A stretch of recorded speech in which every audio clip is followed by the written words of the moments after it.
Divorce కావాలనుకుంటే దంపతులు divorce కావాలనుకుంటే లాయర్ దగ్గరికి వెళ్తారు. కానీ చాలా మంది పేషెంట్స్ మా దగ్గరికి వచ్చినాక డైవర్స్ గురించి మాట్లాడుతున్నారు, ఆ సబ్జెక్ట్ గురించే చివరి దశలో మా దగ్గరికి వస్తున్నారు. ఇది ఎందుకు? హాయ్, నమస్తే. నేను doctor Jayaram Reddy, homeo deaddiction therapist, tobacco controller, RTC cross road, Bawarchi hotel, Hyderabad నుంచి మా క్లినిక్ నుంచి మాట్లాడుతున్నాను. చాలామంది మద్యపానం వ్యసనం వల్ల సంసారాలు నాశనం అయిపోతున్నాయి, డైవర్స్ తీసుకుంటున్నారు, ఎన్నో రకాల ఇబ్బందులు పడుతున్నారు. ఆల్కహాల్ మొత్తం వల్ల ఈ విధంగా అవుతుంది తెలుసు. కానీ చివరి దశలో ప్రయత్నం చేసి ఎంతో మానాలే తాగొద్దని చెప్తూ ఉంటారు ఇంట్లో వాళ్ళు. ఎంత చెప్పినా కూడా భార్య, పిల్లలు, అమ్మ, నాన్న ఎంత చెప్పినా వినరు. అది ఎలా వచ్చి కూడా అది ఫ్యామిలీ వినమన్నప్పుడు, అంటే ఒక అబ్బాయి ఆల్కహాల్ మత్తులో భార్యను హింస పెట్టడం, ఇబ్బందులు పెట్టడం, అయితే ఎక్కువ తాగడం, ఈ ఆవిడకు ఈ తాగే వ్యసనము ఇష్టం లేకపోవడం వల్ల ఈ రకమైన పరిస్థితులు వస్తున్నాయని మనకు తెలుసు.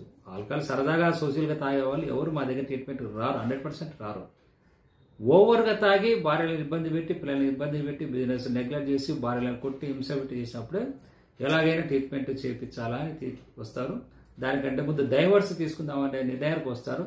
ఆ పాయింట్ వచ్చినప్పుడు మా దగ్గరికి ట్రీట్మెంట్కు తీసుకొని వస్తారు. నిన్న కూడా ఒక పేషెంట్ ఫ్యామిలీ సాఫ్ట్వేర్ ఇంజనీర్లు, ఇద్దరు సాఫ్ట్వేర్లే తాగి అలర్ చేయడం, ఇబ్బందులు పెట్టడం, ఆ అమ్మాయిని కొట్టడం ఇవన్నీ చేస్తున్న నేపథ్యంలో డైవర్స్ తీసుకోవాలని నిర్ణయించుకున్నారు. కానీ ఒకసారి కౌన్సిలింగ్ ట్రీట్మెంట్ ద్వారా ప్రయత్నం చేద్దామని మా దగ్గరికి వచ్చారు. సో ఇది మిత్రులారా, తాగుడు మత్తులో, మద్యపానం మత్తులో చాలా మంది డైవర్స్ అవుతున్న ఈ నేపథ్యంలో మీరు జాగ్రత్త వహించి వ్యసనాలు ఎక్కువ కాకుండా చూడండి. మీ ఫ్యామిలీ అంటే మీ భార్యకు ఇష్టమైన వీధిలో మీరు నడుచుకోండి. ఎక్కువ ఆల్కహాల్ తీసుకోవద్దు, తక్కువ ఆల్కహాల్ తీసుకోండి. 90 తక్కువ అంటే మీరు ఆల్కహాల్ తీసుకోవాలని ఈ వీడియో ఉద్దేశం కాదు. హెవీగా తాగడం వల్ల మీరు ఏం చేస్తున్నారో, మీ ఫ్యామిలీ మెంబర్స్కు లో ఏం ఇబ్బందులు చేస్తున్నారో, మీ జాబులో ఏం క్రియేట్ చేస్తున్నారో ఎవరికి తెలియడం లేదు. కాబట్టి తక్కువ ఆల్కహాల్ తీసుకోండి, హెవీ ఆల్కహాల్ తీసుకోవద్దు. హెవీ ఆల్కహాల్కు మీరు బానిసైనట్లయితే ఆ ఆల్కహాల్ తగ్గించుకొని హెల్దీ ఆల్కహాల్ తీసుకునే విధంగా కూడా మా దగ్గర ట్రీట్మెంట్ అందుబాటులో ఉంది. సో కాబట్టి మీరు మీ ఫ్యామిలీకి ఇంపార్టెంట్. సో కాబట్టి మీరు మీ ప్రాముఖ్యతను గుర్తించి, మీ మీద ఆధారపడ్డ భార్య, పిల్లలు, అమ్మ, నాన్న గుర్తించుకొని వ్యసనాలను దూరం చేసుకుని హ్యాపీగా జీవించగలుగుతారని నేను ఆశిస్తాను.